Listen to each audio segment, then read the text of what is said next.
Hi dear movie breakers, here's Lida again, and I'm still in Locarno, and I'm there with a new director, a new movie, and it's again in competition. We are talking today to Bálint Szimler. Hi. And he has a fantastic movie here. I've seen it. I didn't expect anything super particular, and I was so blown away that I thought, like, I have to interview this guy. So last minute interview, and it worked. So many thanks that you are here, that you made it happen. Thank you so much for having me. And this is your first feature film, and it's a school story that starts quite sweet and natural, also a bit documentary style, but then it becomes much more. How did you develop that? Yeah, that was the idea, actually. That was exactly how we approached it, that I wanted to be, in the beginning a little bit funny and easygoing, and as we go into it, so you laugh at the beginning and you laugh sort of less towards the end. It's, in a way, it has a lot of cultural references because, we all grew up in a school like this in Hungary and probably Eastern Europe, everywhere. Sorry, and so I wanted to focus on that in the beginning, and then eventually go more deep into the story.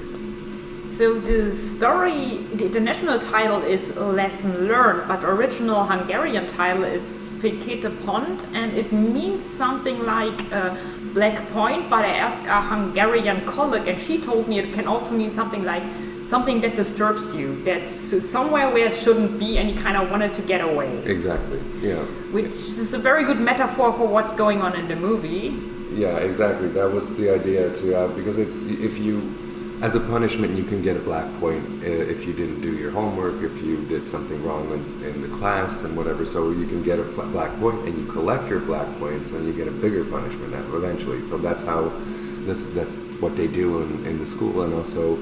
It could also mean that it's a black mark on someone's, something in society and something in the educational system, and it's also, in a way, a black hole in our life or something like that. It's metaphorical. The story focuses on two, or kind of zooms in on two particular characters, and one is a young boy who's called Palko, and he's the new kid in class. He lived for a while in Berlin in a more like easygoing environment. Now he's back in Hungary and has to learn how to fit in with the other kids. The other is a substitute teacher. She's very young and she's a little bit more progressive. She has more like liberal modern ideas about education. She wants to take the kids serious, take their opinion serious, teach them free thinking, and both are not wanted that way in the school. Both have to learn how to fit in very violently, and it kind of crushes them. And I wanted to ask you, how much of that what we see, for example, those rules where every kid has to wear the same color t-shirt, which is not just a rule, but in itself, again, a metaphor for fitting in. And if you don't wear the t-shirt, of course, you're punished. How much of that is based in your own experience or in reality, and how much is made up? A lot of things are based on my own experience, but it was never an idea to tell my own story throughout the film. So it was just like something that we can build on. So I lived in the U.S. until I was 9 years old, and I came back home to Hungary, and it was kind of a culture shock for me. I loved to go to school in the U.S., and I really hated it in Hungary. And it was because of these kind of ideas of different approaches in education. So in that way, that was from my own experience. Not bringing the t-shirt to school whenever you needed. Just doing something bad that I didn't know was bad to do, like talking in class. In the U.S., they would make us talk. They would ask our opinions, and in Hungary, they would want us to be silent. And just the teacher approach, like stepping into the classroom in one of the first scenes, explains a lot about the differences for me, at least, about the school system in the U.S. or in Hungary. So that part was inspired by my own life, but it was never a goal to tell a story about myself. It was always a goal to, tell stories about something bigger, and that was the only. And also, there is this idea that the obstacle race part. There's an obstacle race in the film, and Balko gives a name for its team and gives a name that one of the teachers doesn't appreciate. That happened to me back in the day because I found it funny and they didn't. Yeah, that kids do things that for them are innocent, and the adults then interpret something in it which is much bigger and maybe never was on the kids' mind. Like one of the teachers, the sports teacher, feels personally attacked by this name, and probably Palko just made it up because he thought, oh, it's a funny name, Exactly. And never wanted it to be like a personal attack on anybody. And you said already that it becomes something bigger, and we also, or my impression was that this school is also kind of a metaphor for society, the whole Hungarian society, or maybe not only Hungarian, because I went to school in Germany and I could identify with many, many things where kids are not supposed to think, where you're just supposed to learn selectively. For example, when then it's about kids have to learn poetry, then the teacher picks a poem that's more rebellious, while the other teachers, the conventional teachers, pick poems that are conformist and just like boring. So this kind of selective curriculum where you learn to see the world in a particular way that fits your ideological view.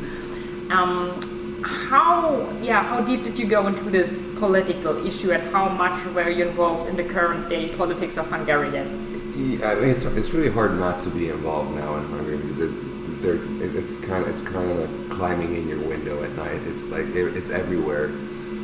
It's gotten into film as well. So the Film Foundation in Hungary is basically led by somebody who's very influenced by a political party.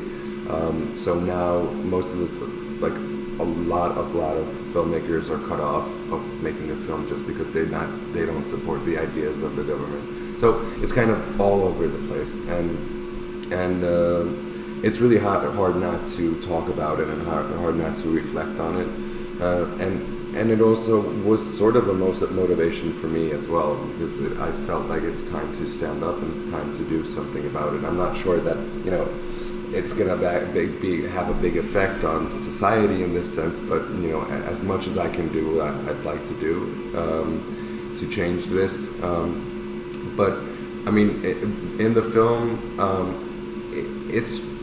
we tried to tell this story through like really human, like tell a human story very much, and not reflect directly on politics, just the general feel of society, just the general ideas and problematics of the problems of Hungarian society, and kind of how people react. I mean, there are so many forms of oppression, and we all know that, but the question is how we react to that, how we do something against it or not do something against it. So there are so many scenes in this film which had this idea of kind of looking into how people react to oppression and how it affects others. Like, for example, the parent meeting, which is in the end of the film, just things that are happening to Balko, the sports teacher overreach in this sense, and it deals with a lot of these ideas, and it's probably coming from the feeling that you have in Hungary right now, that of being oppressed, and you have to stay silent. You shouldn't do anything because you're going to come out the wrong end of the whole thing. So it's pretty much influenced, but I always wanted to tell a story about about human beings and this. And it's also so emotionally resonant because of the strong acting. And I just want to ask, first, how did you find that little boy? I think he's called Paul Matish, that plays the little Palko. Mm-hmm. And he's just a natural, and so strong. And are all the kids just real school kids? And how many of the kids are actually actors? Most of the people in the film are non-actors. Anna, the main character, who is the teacher, she's an actor, but all the others, I think there are 2 or 3 more actors. All the other are civilians. They've never played a role at all in anything, and especially the children. So they never had these kind of experiences before. I started writing the script in March. I had the first sort of draft in May, and we started pre-production in May when I wasn't even ready with the script, so it kind of worked out organically. I was still writing a script when we were casting, and I knew I wanted to shoot in the summer, so we had like 1.5 months for casting, and we had to cast like a whole class, a whole teacher department, like people in the parent meeting, all the other extra characters or additional cast. So we had 1.5 months to, we looked at I think 1,200 children in this time, 600 of them who actually came in, and we had a casting with them. So it was very intense, and we had to trust our intuition in a lot of times during the casting. So, and Fatjo Hermina, who's the casting director, we were working very much together at this time. So she came up with the idea that she's partially living in Berlin and in Hungary, and her friend's child was Balko, and she suggested him to be the main actor. But it was also very, I always wanted to approach this whole film that I knew I wanted to create the scenes with improv, so all the actors were improvising in the scenes. I never even showed the script to most of them, so they never learned lines at all, and I created this situation for them to take part in. Basically, I gave them motivations in a way.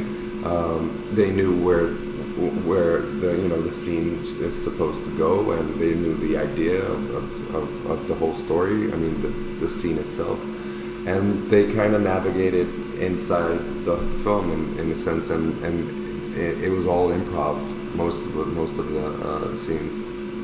So I think that helped immensely with the child acting as well. They could just be themselves in a way, and I would just give them like motivations, and they could follow through with how they would do it and not how I wanted them to do it in a way.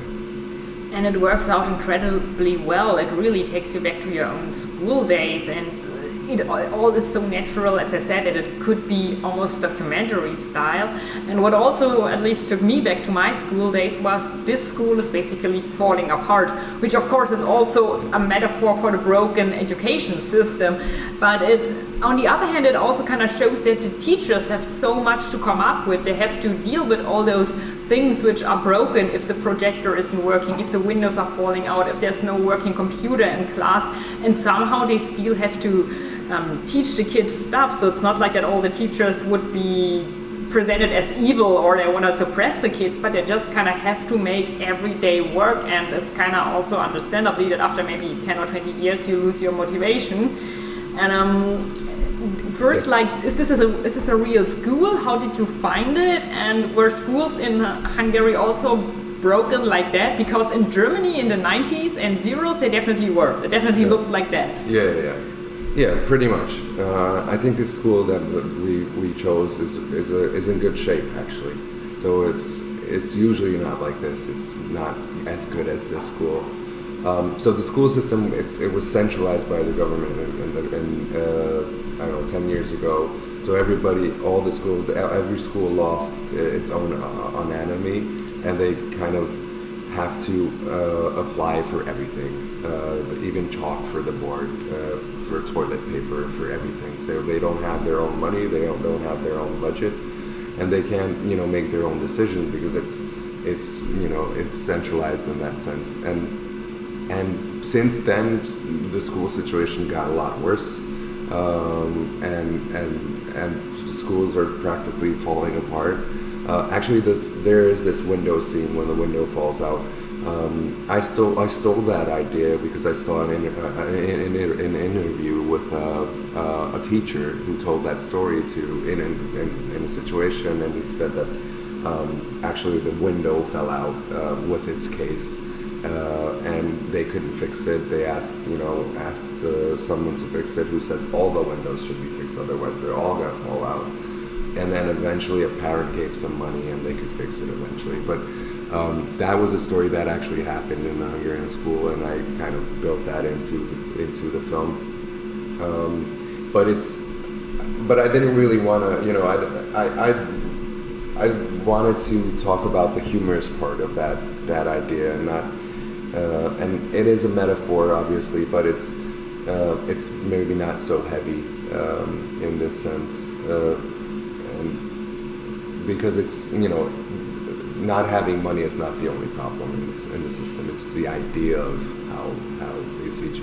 But and also what you just said about teachers being like basically heroes and fixing the school and fixing everything basically, and still keeping up. I mean, that was something that I really came across when I was looking into the school system in Hungary, and I could also go into classes sometimes and watch how they teach and be with the children, be around the school.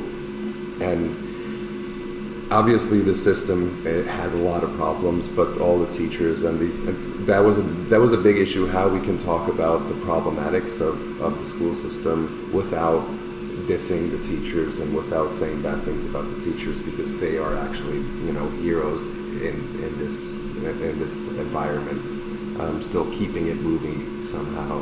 And so that was very important to balance that sort of, so it's not, we're not talking bad things about the teachers at all.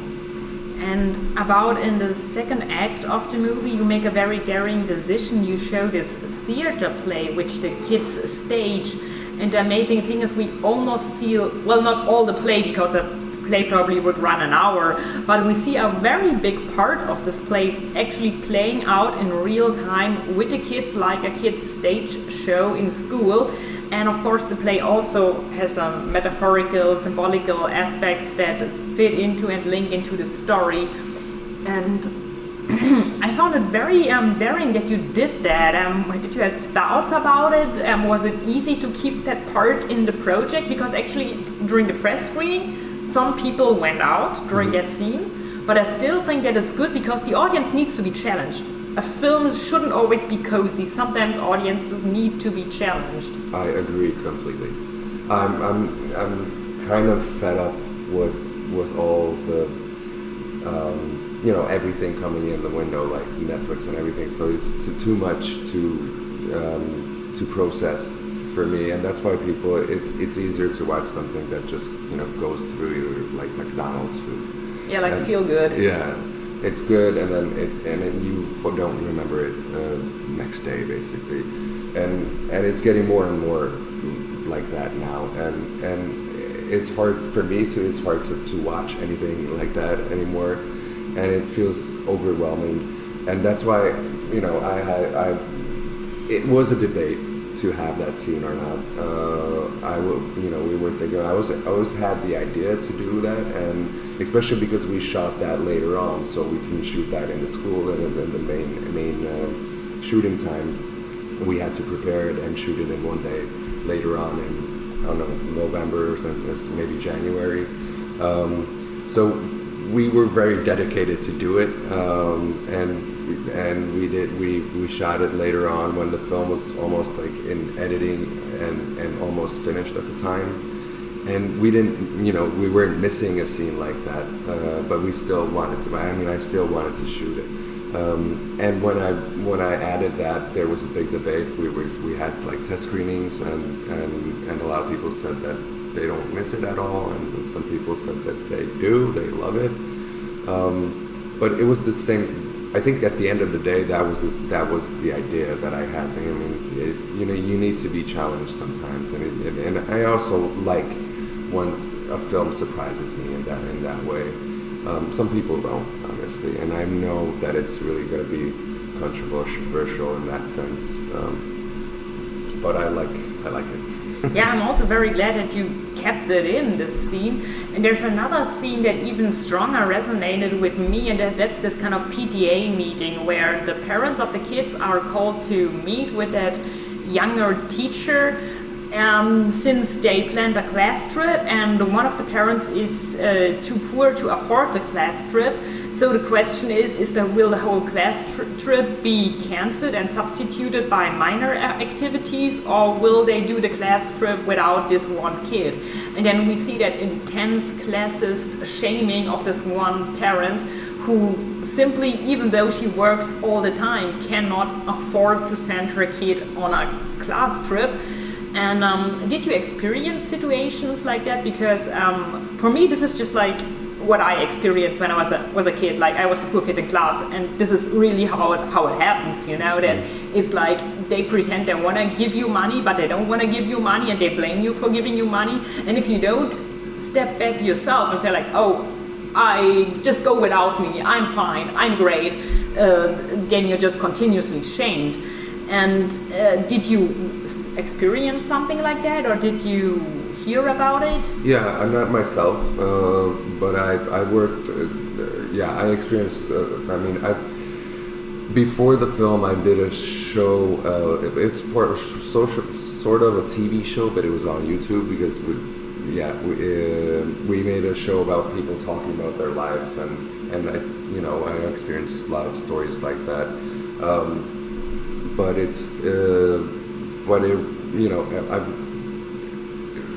I was looking for someone who did actually experience that. So Anna, the main character in that scene,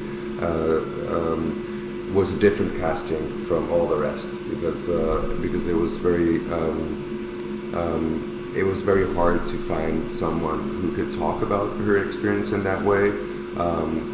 Who wouldn't feel cornered if we would ask her to talk about her experience and put her in a situation that she has to relive something that happened to her already. So it was very a fragile subject, and so I had someone dedicated to find go to NGOs and social services that people like this who had this experience in their life. Would be, and we found Anna, who's over it now, so it's her past, what she talks about in the film, but it is actually her story, and she can still get emotional if she talks about it, but she gives speeches to in these social service centers, so she really wants to talk about her story. So myself, I didn't experience it directly, but I did work with a lot of people who did, and I heard a lot of stories like this. How do you think will this movie be received by the Hungarian society, and how would you hope it would be received? That's a good question. I'm hoping that people would watch it and they would. I think it's very much a collective memory for everybody, and it's still happening. So it's the same as it was when I was a kid, and same as it is now. And I'm hoping of that aspect that really resonates with everyone who takes their time to go and watch it in the movies, in the theaters. I think that part that it's sort of heavy and it's sort of a mirror for society. I think that's something that Hungarians don't like so much when they go to movies, or anywhere probably in the world. So that could be a problem. But I think with the humor in it and the collective memory and feel of it, that might work. I hope. It definitely works very well. Just the one question: do you have already any ideas for a new movie? Are you working on something? Yeah, I mean, I'm thinking about moving to the U.S. So I'm thinking I have an idea for a film, but that would be for like a U.S. film or based in the U.S. Can't say much about it yet, but I'm forming an idea. But it's also hard because I'm pretty much influenced by the things that I experience in my life and the place that I am in. So whenever I'm there, I think I'm gonna feel it more. What the film is. So I'm in between things now. Well, Fekete Pond Lesson Learned is still at Locarno Film Festival. If you're not here, we are inform you if it will have a German release. If it doesn't get one, you just have to find it on some streaming device, because this is really a great movie. Thank you so much to Bálint Szimler for this great interview. And yeah, I hope you win the Golden Leopard, because this was really the best thing I've seen so far, and I've seen like 40 movies. So thank you so much. It's a significant portion. So thank you. Thank you so much.